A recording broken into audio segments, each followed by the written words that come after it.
I still remember that night vividly, the night my life changed forever. Back then, I was just an 8-year-old girl, curled up in the back seat of an old car, clutching the stuffed bear I had never been apart from. The night sky was calm, a deep blue streaked with faint orange glows from the streetlights. I didn't feel uneasy because our destination was Grandma Eleanor's house, a place where I always felt safe. Grandma always welcomed me with a gentle smile, the warm scent of freshly baked cookies, and comforting hugs. Every visit to her house was special because I knew she would tell me wonderful stories and let me touch her treasured collection of old books, something only I was allowed to do. But this time, things were different. The car came to a stop on the gravel road in front of her porch. I waited for my mother to turn and look at me, but she just sat there, gripping the steering wheel as if it were the only thing keeping her steady. Her face wasn't angry, nor was it sad, just cold in a way I couldn't understand. My father said nothing, staring straight ahead, avoiding my gaze as if my very presence made him uncomfortable. Finally, my mother turned around, her voice so quiet that I almost didn't hear it. "We just need a little time to sort things out, Allison. Be a good girl and stay with Grandma for a while, okay?" No further explanations, no promises of when they would return, not even a hug. I nodded, trying to be obedient, just like she expected. I still didn't realize something was wrong. I still believed that tomorrow or the day after they would come back for me. But as I stepped out of the car, dragging my small backpack with a few hastily packed clothes, Grandma Eleanor was already standing at the door, her eyes filled with sadness but still as gentle as ever. I turned back one last time. "Mom." The car was already pulling away. No wave goodbye. No one looked back. I ran after it for a few steps, my chest tightening as the taillights faded and disappeared down the road. I didn't cry. Not because I was strong, but because I hadn't yet understood that I had just been abandoned. Grandma Eleanor wrapped me in her arms, gently patting my back as if to reassure me. She didn't ask any questions, she simply led me inside, where the familiar scent of chamomile tea lingered in the air. She made me my favorite dinner, chicken noodle soup, but I just sat there staring at it, unable to take a bite. That night she read me a bedtime story, the same one I had heard countless times but still asked her to read again. Her voice was slow and soothing, but I couldn't focus. When the lights went out, I curled up in the warm bed, burying my face into my stuffed bear, waiting for the familiar sound of a car pulling up outside. But the only sound outside was the wind. The next day I sat by the window, eyes fixed on the road in front of the house. I waited. 1 hour, 2 hours, the whole day. No one came. I kept waiting. A week passed. Every afternoon I sat there, watching every car that drove by. My heart leaped at the sound of an engine, only to sink again when I realized it was a stranger. 2 months. My parents still hadn't come back. When my classmates talked about their families, I just smiled and said nothing. I stopped asking Grandma Eleanor when they would return because I had begun to understand. They weren't coming back. But no matter how much I understood it logically, emotions were different. Every night, when the house grew silent, I pulled the blanket over my head, trying to stifle the quiet sobs that caught in my throat. I didn't want Grandma to hear, didn't want her to worry. But on some nights, she still came into my room, sitting at the edge of my bed, her wrinkled hand gently rubbing my back. "It's not your fault, Allison," she whispered. "Some people aren't ready to be parents, but that has nothing to do with you." I wanted to believe her, I truly did. But how could I when the truth kept haunting me, when the same question kept repeating in my mind? Why didn't they choose me? Grandma Eleanor was never one for flowery words or grand gestures of affection. But she loved me in her own way, with patience, with warm meals placed on the table every day, with simple yet profound lessons, and most of all, by never mentioning those who had abandoned me.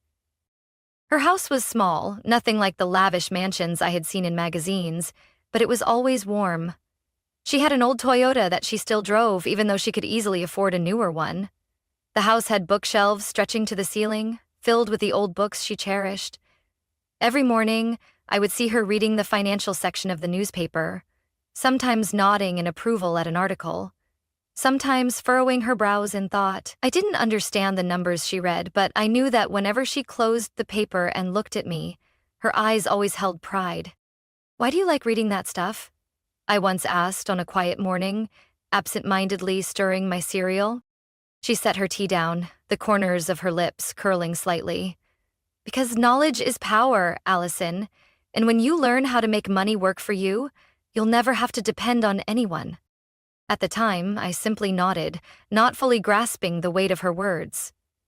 But I didn't know then that the lessons she taught me that day would stay with me for the rest of my life. Under Grandma Eleanor's care, I slowly adapted to my new life. I stopped looking out the window every day, no longer waiting for a strange car to appear. She taught me how to bake cookies, how to tend to the small flower garden behind the house, how to think logically instead of letting emotions take control. And most importantly, she never once let me feel unloved. She was also the first to recognize my love for science. One day, when I was 9, she walked into the kitchen and found me experimenting with something. I had mixed baking soda and vinegar in a cup, eagerly watching as the bubbles fizzed over the rim. "Well," she said, crossing her arms as she observed, "looks like we have a scientist in the house." I looked up, my cheeks flushing slightly with embarrassment. "I was just trying something." She smiled. "Experimenting is the best way to learn, Allison. But if you want to create something bigger, perhaps we should do it the right way." The next day, she took me to a bookstore that specialized in children's science books and let me pick out anything I wanted. I chose a book about simple chemical reactions and a small experiment kit. She never said no when I asked for more books, and she never let me believe that anything was impossible. By the time I was 13, I had worked on a project about bacteria and how they reacted to their environment. I spent hours researching, experimenting, and recording results. When the state science fair approached, I nearly gave up, afraid that I wasn't good enough. But Grandma Eleanor wouldn't let me quit. "Allison, success isn't about never failing," she said, looking at me firmly. "It's about continuing even when you feel like giving up." Her words kept me standing.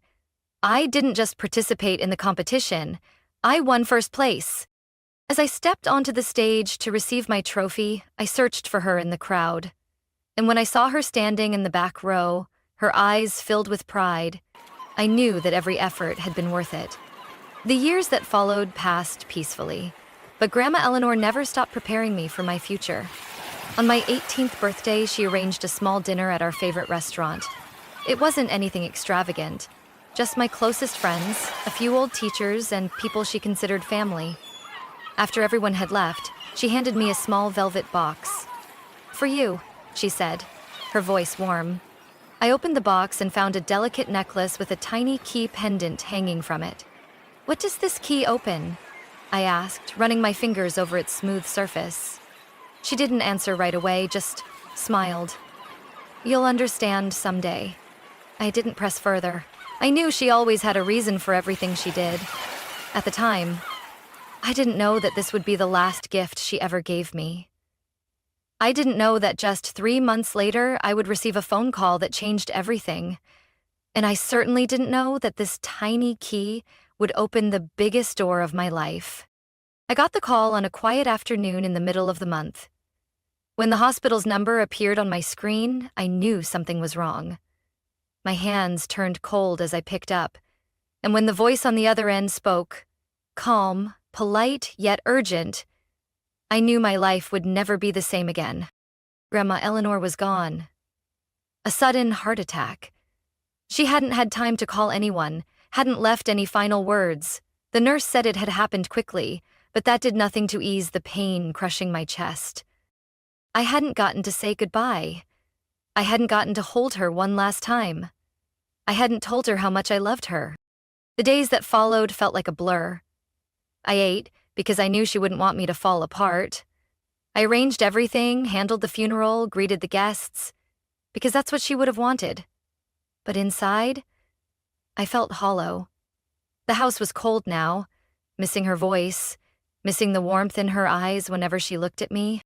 The funeral took place on a gray, somber day, as if the sky itself mourned her loss. The church was packed. Former students of hers traveled from all over, some now doctors, engineers, teachers, all saying that she had changed their lives. I sat in the front row, my heart tightening as I listened to each story about her kindness and wisdom. And just when I started to feel like she was still here with me, just when I began to find comfort in the beautiful memories of her, they appeared. My parents. I sensed their presence before I saw them. My whole body tensed, my breath caught in my throat. Then I turned my head, and at the far end of the church, they were walking in. My mother looked different. Her hair now streaked with gray, her face no longer holding the youthful look I remembered. My father had gained weight, but he still carried himself with the same self-assured stance. Except today, he wore a mask of feigned sorrow. They walked toward the front row, as if they had the right to stand there, as if their presence was about genuine grief for Eleanor rather than for show. My chest tightened. 10 years. 10 years without a single word. No letters, no phone calls. Yet now, with Grandma Eleanor gone, they returned. My mother spoke first. "Ellison." Her voice was gentle, as if nothing had ever happened. "We came as soon as we heard. Your grandmother was a wonderful woman. I'm truly sorry for your loss." I stared at her, saying nothing. A part of me wanted to scream, to ask them why they were only appearing now, why, when I needed them the most, they weren't there. But I simply clenched my fists, holding on to my composure. My father let out a deep sigh, feigning sadness.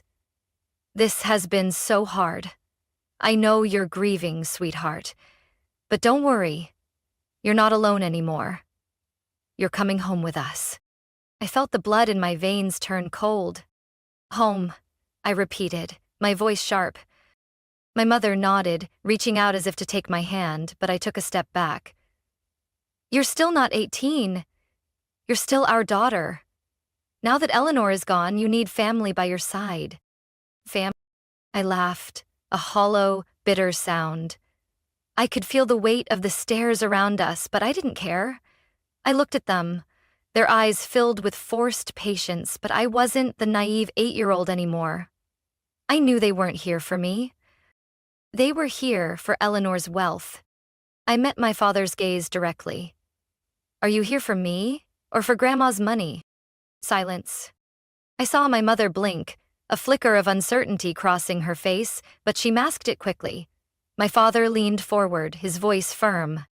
"Of course we're here for you, Allison. We're family. What are you thinking?" A real family wouldn't have abandoned their child without a word. A real family wouldn't wait until there was something to gain before reappearing. I took a deep breath, my voice steadier than ever. "I'm not going anywhere." My mother's expression darkened. "Allison, don't be stubborn. We are your parents." "No," I said, locking eyes with them. "The only family I had is gone." The truth of that statement lodged itself in my throat, but I didn't cry. Because at that moment, I realized I no longer expected anything from them. They had left me once, and I would never give them the chance to do it again. The tension in the law office's conference room was suffocating. I could hear the ticking of the clock on the wall. Sitting at the head of the table, my hands clasped tightly in my lap. Across from me, a middle-aged man in a neatly pressed gray suit meticulously arranged the documents in front of him. Eleanor's attorney. I didn't know what to expect. A part of me felt empty, another part was terrified. But more than anything, I just wanted this to be over so I could leave. My parents sat across from me, wearing their usual expressions of forced patience. But I saw the flicker of anticipation in their eyes. They weren't here for me. They were here for what Eleanor had left behind. The attorney cleared his throat, turned a page, and looked at me directly. "Allison, my name is Richard Carter, your grandmother's legal representative. I am here to read her final will." I nodded, keeping my face unreadable. He picked up the document and began reading. I, Eleanor Grace Montgomery, being of sound mind and acting of my own free will, hereby declare this document as my final testament. My chest tightened as his voice echoed in the room. The will detailed various charitable donations Eleanor had arranged, small gifts to her close friends. But when he reached the most significant part, his voice slowed. All properties, investment holdings, bank accounts, and personal assets, totaling an estimated value of $52 million, are to be left entirely to my granddaughter, Allison Grace Montgomery. The room went silent. My parents froze. My mother reacted first. She shot up from her chair, her eyes wide with panic. "That's impossible. There must be some mistake." My father narrowed his eyes, his voice turning rigid. "This is not how things were supposed to go. We are her children. We have a right to this inheritance." Attorney Carter remained unfazed by their reaction. He calmly slid a folder toward them. "I'm afraid neither of you have any legal claim to Eleanor's estate." He pointed to a document on top. 10 years ago, you both signed this, relinquishing all legal guardianship over Allison. Do you remember?" My mother's face went pale. "That was just paperwork. We didn't mean..." The attorney shook his head. "This is a legally binding document. Once you signed it, you forfeited any rights over Allison, including any claim to her inheritance." I looked at them, waiting for a glimmer of regret, a sign that they realized their mistake. But all I saw was anger and desperation as their plan unraveled before them. My father clenched his jaw. "She must have been manipulated. There's no way she would leave everything to a child like that." Attorney Carter remained composed. "Eleanor was an extremely intelligent and meticulous woman. Before her passing, she ensured that this will was legally verified by multiple witnesses and attorneys. No one manipulated her." My mother's hands clenched, her voice trembling. "We are her family. We deserve at least a portion." "No," I cut in, my voice firmer than ever. They turned to me, shock and frustration evident on their faces. I met their gaze, my tone calm but sharp. "Family is the people who stand by you when you need them the most. The ones who love you unconditionally. The ones who raise you, teach you, and hold you when you're hurting." I took a deep breath, gripping the small key hanging around my neck. The last gift from Grandma Eleanor. "You abandoned me a long time ago, and now I'm doing the same to you." My mother's eyes burned with fury. "Allison, you don't understand. If you don't share with us, there will be consequences." I laughed, a cold, humorless sound. "Consequences? Do you think I'm afraid? You taught me an important lesson. I don't need anyone who only wants me for what I can give them." My father slammed his hand against the table. "You'll regret this." Attorney Carter interjected before I could respond. "You have the right to contest the will if you wish, but I warn you, everything is legally sound. There are no loopholes to exploit." Their faces twisted with frustration. I knew they realized they had lost. Finally, my mother stood, her expression icy. "Mark my words, Allison. You may have all the money, but you will never have a real family." I looked at her, feeling a wave of emotion rise in my chest, but it wasn't pain or fear. It was relief. I stood, adjusting the necklace around my neck, and replied steadily, "I had a real family, and you were never a part of it." Then I turned and walked away, never looking back, because I knew this was the last time I would ever have to face them. I thought everything was over after the reading of the will, but I had underestimated their greed. A few weeks later, I received a call from attorney Richard Carter, informing me that my parents had filed a lawsuit to contest the inheritance. They claimed that Eleanor had been manipulated into writing the will, that she had been mentally unfit in her final years, and that an 18-year-old like me was incapable of managing such a large estate. I wasn't surprised. I knew they wouldn't give up so easily. But I also knew that Eleanor had prepared for everything. We had all the necessary paperwork, medical records proving she had been fully competent when drafting the will. Every asset had been legally arranged and transferred. There was no loophole for them to exploit. The case was quickly dismissed. I assumed that after their failure in court, they would finally give up. I was wrong. That day, I was at Montgomery Enterprises, the investment firm Eleanor had founded, when the front desk receptionist paged me over the intercom. "Miss Allison, there are 2 individuals downstairs claiming to be your parents. They are demanding to see you immediately." I sighed, setting down my pen and leaning back in my chair. I was exhausted by this endless cat-and-mouse game. "I'll be down." As I stepped out of the elevator, my resolve hardened. I was no longer the 8-year-old girl crying on a porch. My parents stood in the middle of the grand lobby, drawing the attention of employees and clients alike. My mother had her arms crossed, impatience written all over her face, while my father stood tense beside her. The moment they saw me, they immediately approached. "Allison," my mother spoke first, her voice still carrying that same false sweetness. "We need to talk." I kept my distance, folding my arms. "What is there left to say?" My father stepped forward, his tone deepening. "We can't let things end like this. You know that." I let out a quiet chuckle, devoid of warmth. "End like what? The way you abandoned me 10 years ago without a second thought?" My mother's jaw tightened. "Don't speak like that, Allison. I know you're upset, but this isn't just about the past. This is about family, about what's rightfully ours." I raised an eyebrow. "Ours? What right do you think you have to anything?" I looked straight at them, my voice cold and unwavering. "You didn't come back for me. You came back for the money." My mother blinked but didn't deny it. My father took a slow breath, then leaned in slightly, his voice lowering into something darker. "If you don't cooperate, we'll have to take more drastic measures." I tilted my head. "Drastic measures?" My father clenched his fists.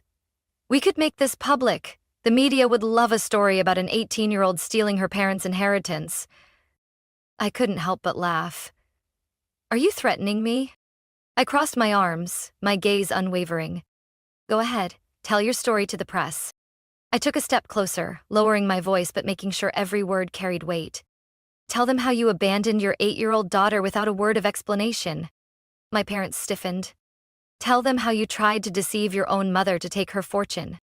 My mother glared at me, but I wasn't finished. "Tell them how, for 10 years, you never once called, never once asked if I was alive or dead.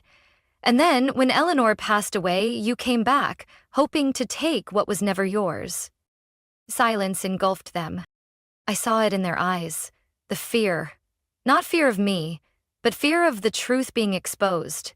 They knew that if this story came to light, they would have no escape. Finally, my father was the first to turn away. His jaw tightened, and he muttered something under his breath that I couldn't make out. My mother lingered for a few seconds longer, as if hoping I would change my mind. But when she saw that I wouldn't waver, she lowered her voice. "Remember this, Allison. You may have the money, but you will never have a real family." I held her gaze, my resolve unshaken. "I have never been more certain of anything in my life." She pressed her lips together, then turned and walked away with my father. I stood still, watching them leave the building. This time for good. I didn't feel heartbroken. I didn't feel regret. For 10 years I had waited for a family, but now I understood. I had never lost one. I had Eleanor, and that was all I ever needed. I sat in Eleanor's old office, a room I hadn't dared to step into since the day she was gone. The afternoon sunlight streamed through the windows, casting a warm glow over the dark wooden desk. Everything remained untouched. The stacks of neatly arranged financial books, the white porcelain teacup resting on the shelf, and the framed portrait of her hanging on the wall, her sharp yet kind eyes watching over me. Before me was a small wooden box, a sealed envelope resting on top. My hands trembled as I opened it. "To my dearest granddaughter, Allison." Her voice seemed to echo in every word. "If you are reading this, then I am no longer with you. That breaks my heart, because I never wanted you to feel alone. But remember, even though I am no longer in this world, I will always be watching over you, in every step you take. The handwriting was slightly shaky, but still precise. I ran my fingers over the ink as if somehow she was still here with me. You have always wondered why your parents left you, and I know that question has hurt you deeply, but the truth is, they didn't just leave you. They tried to take everything I had. When they realized I wouldn't be deceived, they chose to walk away. But I have never regretted keeping you. You were the greatest gift they unknowingly left behind. I clutched the letter, my heart aching. Allison, I'm not just leaving you wealth, I am leaving you a legacy. I spent years building Hope Foundation, a charity dedicated to helping abandoned children just like you once were. I quietly used my resources to give opportunities to those who had no one to protect them. And now, I want you to continue this work. I blinked, my throat tightening. I know you have the strength to do this. You have always been resilient, intelligent, and kind-hearted. Do not let the past hold you back. Use what I have left you to change the world in whatever way you see fit. At the bottom, her final words stood alone. I have always believed in you, and I love you forever. Tears fell silently onto the paper. I spent the following weeks learning everything I could about the Hope Foundation. The organization's office was in a modest building Eleanor had purchased years ago. Inside, I met the dedicated staff who had worked alongside her. People passionate about helping children in need. One of them, Linda, a woman in her 50s with streaks of silver in her hair, approached and took my hand. Sweetheart, Eleanor always said that one day you would come here. She smiled warmly. She believed you were the only one who could continue what she started. I looked around.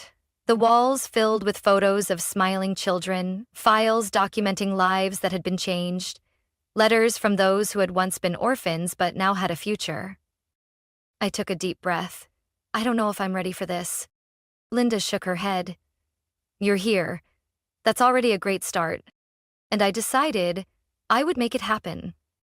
Alongside managing the charity, I also took over Montgomery Investments, the firm Eleanor had built over the years.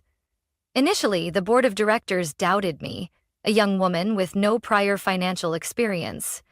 But I refused to let them underestimate me. I spent hours studying, attending every meeting, learning from the best in the company. I remembered Eleanor's words, knowledge is power. And I used that power to prove I was worthy of the role. 1 year later, as I stood before the board, presenting my plan to expand the firm's investments into more social impact projects, I saw something new in their eyes. Respect. I was no longer just an heiress. I had become a leader. I could have bought anything, but I kept Eleanor's old Toyota. It sat in the garage, covered in a thin layer of dust, but I never had the heart to sell it. Because it wasn't just a car. It was a symbol of the values she had taught me. To live simply, work hard, and always help those around me. I wasn't just the inheritor of Eleanor's fortune.